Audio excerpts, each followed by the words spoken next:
Let me tell you an old parable. One day, for some reason, an old woman decided to appeal personally to the Roman emperor with a request. His guards wouldn't let her in, and they told her that His Majesty had no time to meet with her and hear her request. Then the old woman replied, "If he has no time to meet with his own citizen, that means he can't be the emperor." I thanked the Leningrad docent for his wonderful parable, shook his hand and said warmly, "Never lose spirit. Don't succumb to any gloomy thoughts. We'll meet again after the war. I want to enroll in your institute, the best pedagogical institute in the land. I'll most certainly come to hear your lectures." He grew up in a family with a long line of textile workers. He completed all 4 grades of schooling. During his 5th year of education, he dropped out and became a factory apprentice. He joined the Komsomol at 14. Soon he realized that being a Komsomol activist had its advantages. After a year, the bright young Komsomol member was chosen as secretary of the factory's Komsomol organization. At this point, life brought him together with the factory's party chief. In his new role, Gavrilov tried to help the party chief in every possible way. He carted off the party dues, painted the walls of the party room as well as the walls in the chief's home, drove at the chief's request to local party patrons, and organized holidays and ceremonial evenings at the factory. Time passed, and he fell in love with a young Komsomol weaver at the factory. They married, and over the next 7 years, his wife, Katenka, gave birth to 4 fine boys. The extra mouths made life harder. The factory party chief helped him out by making Gavrilov an inspector in the district executive committee, specifically in the Department of People's Nutrition, which controlled and distributed government food rations, a position one could only dream of. On the eve of war, Gavrilov was called into the army and assigned to a political staff. He went through a 3-month course of training, where he studied the short course on the history of the VKPB, Stalin's mandatory and imaginative history of the all-Union Communist Party of Bolsheviks. He was accepted into the party because of his working-class origins. In 1941, he was sent to Elets, where the 220th Rifle Division was forming. Considering his pre-war work experience, Gavrilov's superior officers assigned him to work in the commissary as the director of the food storehouse. He punctually supplied the regiments with food, and so was chosen to be the party organizer of the division's rear area, a highly coveted position. But he didn't last long in that role, as many others sought such a lucrative position. At Rzhev, Mikhalich lost a little status. He was removed from his supply post and given the post of party worker. He was later appointed to be the party organizer for the 673rd Rifle Regiment.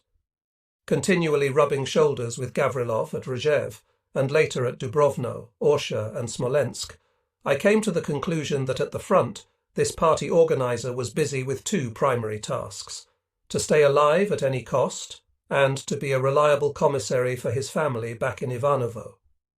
Mikhalich was completely indifferent to the misfortunes of others, and never sought any motivation or cause to lead a soldier into battle other than for the motherland, for Stalin. At the same time, he was kind-hearted toward communists and indulgent of their sins, as long as they didn't exceed the boundaries of military law. The party organizer himself, it must be said, was far from without sins. He never missed a day when he would toss back not only his own ration of vodka, but also that of the teetotaling agitator. If the opportunity arose, he'd drink even more. Mikhalich noticed the well-built village laundress Serafima, who was busty but had a young girl's waistline. He dropped in to see her much more often than he went to the front. One morning he woke me up right at 5 a.m. and said, "Come with me, Komsomol member." We walked a short way and emerged into a forest clearing, where he planted me on a stump and said, "See the 3rd dugout in the left row? Once you see the chimney start to smoke, go away. But in the meantime, sit and see to it that no party or non-party swine disturbs me. Understood?" What's this? Another party task? Only this time the protagonists have changed, I wondered. There was the party organizer for you. But after some time passed in our association, I began to notice one strange behaviour. As much as he could, and Mikhalich could do a lot, he tried to shelter me from German bullets. With all his effort, he kept me away from the front lines and out of battles, wherever they occurred, by tying me up with all sorts of busy work. He often dragged me along with him to party gatherings, meetings, and inspections. I began trying to evade him. Why was he acting this way? Was he trying to nurture my party ideals? Hardly, for I doubt he had ever woken up in the morning with those on his mind. I speculated endlessly about his motives. As it turned out, he was protecting me for his own sake, for the sake of his secret personal interests. But I found out about this only after the war, when, now at home, I read through his letters. Concealing it from me, he wrote letters to my mother during the war, lamenting the situation of his own 4 sons and claiming that he was my best friend and my father at the front. My frontline father so moved my mother to pity that she started sending parcels to Ivanovo, often depriving herself and my father of many things.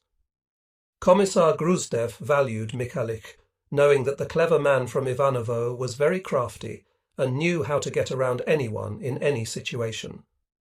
Accordingly, he entrusted the party organizer of the regiment with an important sector, the rear. Gruzdev always felt calm about his decision, knowing that the battalions always received their stew, bread, something to smoke, weapons and ammunition on time. Once a crack appeared in my relations with Mikhalik. And what a crack! I thought that after the sharp conversation that occurred between us, Mikhalik would break with me. But he didn't. Here's what happened. From September 1941 on, the entire country sent entire trainloads of gifts to the front. The fathers, mothers and wives of frontline soldiers sent us everything they could, often the very latest things. Blankets, undergarments, warm knitted socks and mittens. Soldiers often used warm socks as mittens. Tobacco pouches, soap, sweets, pastries, cakes, writing paper, envelopes, pencils, dried fruits, wine from the south, cheap cologne, you couldn't count it all. The gifts came from factories, collective farms, schools, and even kindergartens.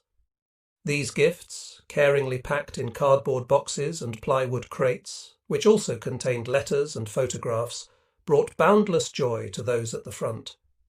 Unfortunately, the path of the gifts to the front went through dirty hands. Not even half the goods reached the men at the front. Mikhalik abruptly took this gift business under the party's eye, earning praise from both Regiment Commander Razumovsky and Commissar Gruzdev for his work. But, as always, Mikhalik didn't forget about himself. Each time a batch of gifts arrived at the regiment, he hastily dropped all his other work and headed for the rear. He always made sure to placate the commissary workers, headquarters personnel and representatives from the battalions, who had been arguing over every package and who had once even discussed the meaning of the concept front. One day Mikhalik returned to the political unit with 3 blankets, and he managed to talk us into taking them. The gift-sending epic continued, and Mikhalik one day neatly dragged a densely stuffed large pouch full of little things back to the political unit, laying the unjustly acquired loot under his bunk. How easy it is to deceive ourselves. I saw what was happening, but I sought not to get involved. Yet the moment arrived when I could no longer tolerate it, and I decided to consult with Stepanich about what to do. The major brushed me off like I was a fly. Then, relying on my friendship with him, I bluntly told Mikhalik everything I thought about the pouches from the rear. "Excuse me, Mikhalik," I said, "but what are you doing? You're taking mother's gifts to their sons at the front and transferring them to Ivanovo. For such behaviour, you'll get no thanks from the frontline soldiers, for many of them, you know, have wives and children at home just like you do. They say, the littlest fly can bite the largest horse." Turning crimson, Gavrilov rudely responded, "And who's showing any concern for my little ones? The local authority spits on them. What's it to you? Your mother is in Moscow, warm and without any concerns." "Well, that's really gone too far. Be offended or not, that's your business, but I've now told you my position. You are not only a father, you're also a regiment party organizer. You talk with people and proclaim patriotic words. Others are watching you and following your lead. Have you noticed how the guys in the rear area of the division all smell of cologne?" You'd better watch your tongue, Komsomol member. You're still wet behind the ears. Now take my advice. Don't try and give lessons to your elders. I said nothing and lay down with my face buried in the pillow. I was sorry for